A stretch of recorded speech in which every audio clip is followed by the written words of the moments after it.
આ જન આક્રોશ રેલી એ ગુજરાતની જનતાને આત્માને ઝંઝોળવા માટે છે.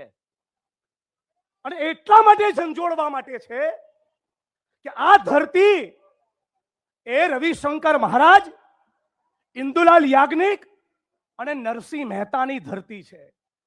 આ ગાંધી અને સરદારની ધરતી છે.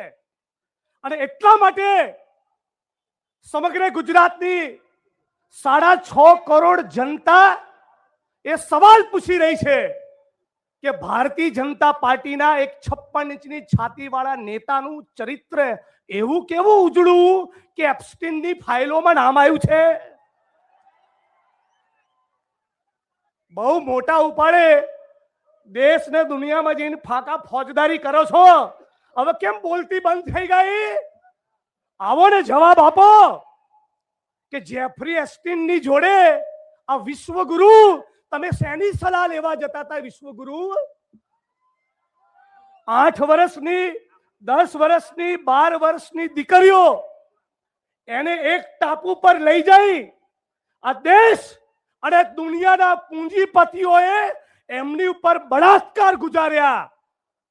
અને બળાત્કાર ગુજારનારા જે માણસોનો મુખ્ય સરગના, એમનો મુખ્ય સૂત્રધાર જેફરી એપ્સ્ટીન, એનું કન્વિક્શન થયું.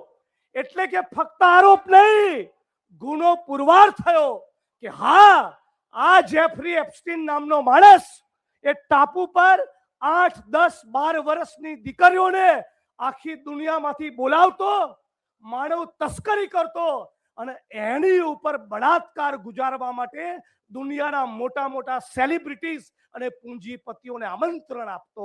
આનો ગુનો સાબિત થયા પછી નરેન્દ્ર મોદી, આપણા વિશ્વગુરુ, એમની સલાહ લેતા ઝડપાયા છે. વાહ મારા વિશ્વગુરુ, વાહ. તમે જ્યારે આ સભા પતાયા પછી પોતાના ગામમાં, પોતાના તાલુકામાં જાઓ ત્યારે ચોરના દીકરાઓને પૂછજો કે તમે શેનું ડાપણ કરો છો લ્યા? દેશની આઝાદીની ચળવળમાં નતા, 52 વર્ષ તિરંગો નથી લહેરાયો, ભારત ભૂમિ સાથે ગદ્દારી કરી છે, તિરંગાનું અપમાન કર્યું છે. તમે ગાંધી અને સરદારની જોડે નતા, તમે ફૂલે અને આંબેડકરની જોડે નતા, તમે સુભાષચંદ્ર બોઝની જોડે નતા. અને તમારા નેતાઓ આખો દેશ જોવે છે એમ ઊભી સડકો પર એક સ્ત્રીની સાથે નગ્ન થઈને નાચતા જોવા મળ્યા. શેનું ડાપણ કરો છો? આ જન આક્રોશ રેલીના માધ્યમ